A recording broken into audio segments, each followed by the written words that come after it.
So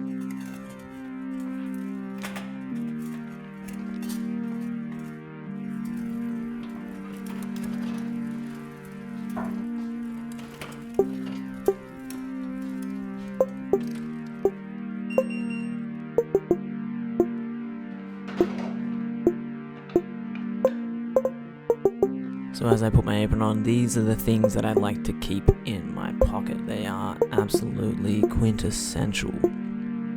Got the bottle opener and a pair of scissors. Very simple, but tools of the trade.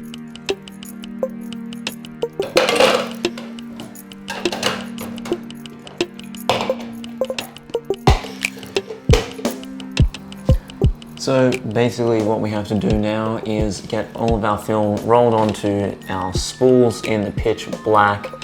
So let's do just that.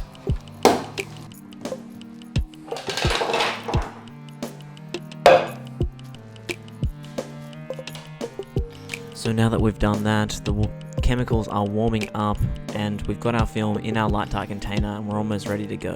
We've got the thermometer, let's do this. We're using the thermometer here to check the water bath temperature, so it's getting close to temp now at about 39 degrees is where we're aiming, so we're getting pretty close, which is good. It's gotta be hotter than that.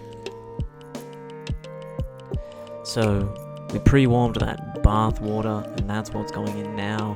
We soak our film for about 5 minutes with this stuff in there. It's just water. What it will do is help take off some anti-halation layers and really let our chemicals just sink into the film. So it'll make developing a whole lot easier. So I'm going to set my timer here and let's get it.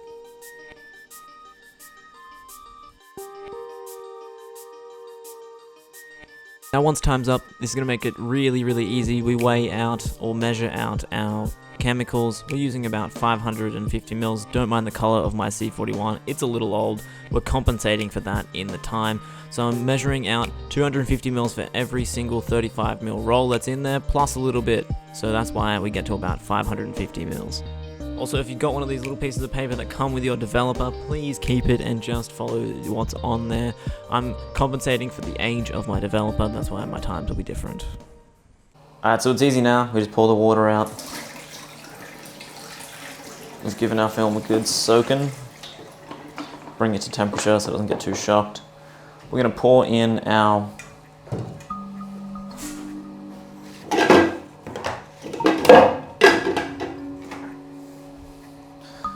I like to use the rod method of stirring. I think it's a little easier.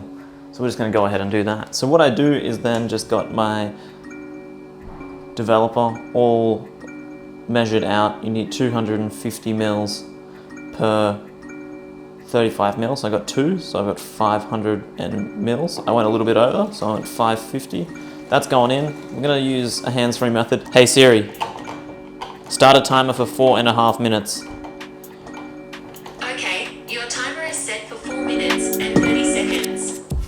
So the perk of doing this is that I can just get agitating straight away, no worries, and Siri can do the rest for me.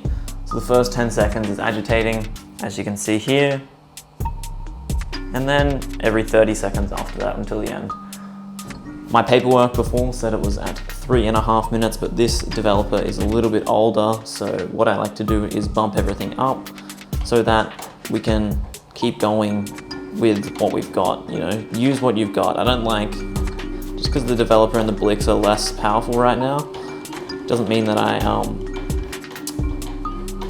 waste them. I want to use them. So I'm going to finish this and then I'm going to move on to the Blix. So while you're kind of agitating, you've got to find a moment to just be able to measure out your Blix again. This is the bad stuff, so try not to breathe over the top of it.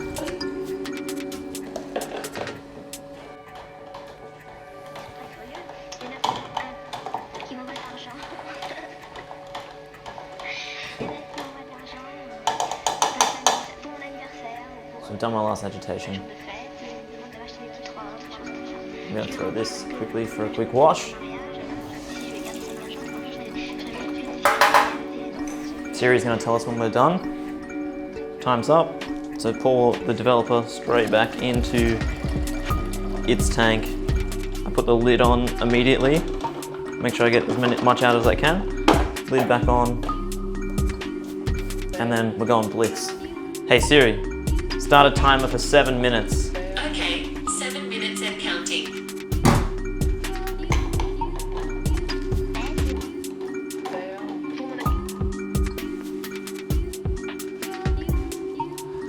While we're doing all that, I can put the C41 developer back in here now that that lid's on, and just keep letting it go. Keeping it warm so I can keep doing batches. And then we're back in the workflow. Quick rotations every 30 seconds. So that's pretty much the process of developing your film. Oops, sorry. Watching the timer while I'm doing this. Yeah, that's the process of pretty much developing your film. The last stage that I'm about to show you is after this Blix is done and it goes back into that bottle and back into the warming bath that I've got going, I'm going to rinse it with warm water that I created earlier that is close to this temperature as I can get it, so that we don't shock the film and create extra grain in our film. We don't want to go too much temperature difference and variation. It's just a lot easier to just use water that is close to the same temperature. I've never seen any film shock in my own experience, but I know it's possible. So I just try and mitigate that as I go.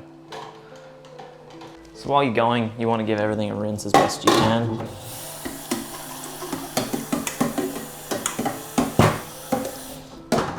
Especially with this Blix stuff.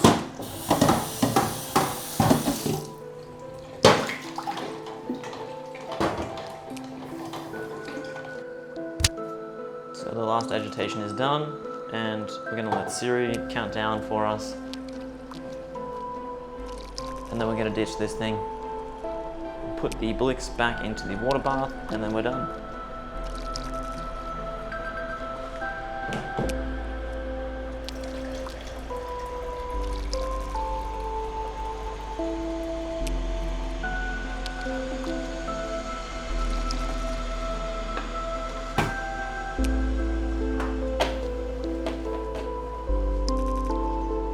Straight into rinsing there. I like to do the same thing just at the start. We're just going to get a quick normal little wrap here. Just going to go for it, really let this.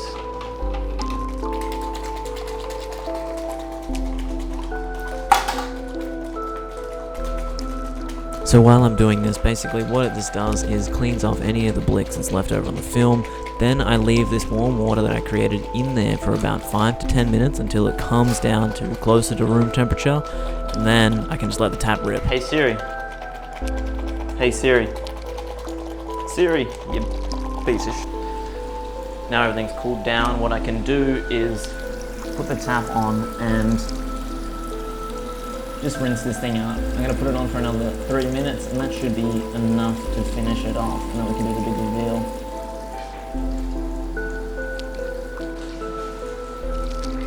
Now look, I used to use this squeegee to down the film. No more squeegees. This thing ruins the film.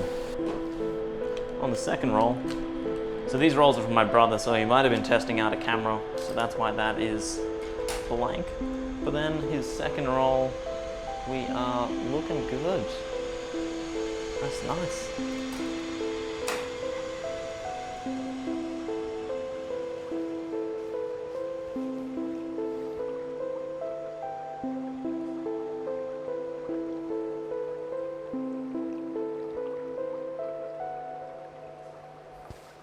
All we do then is clip it up to dry, and then we scan it in.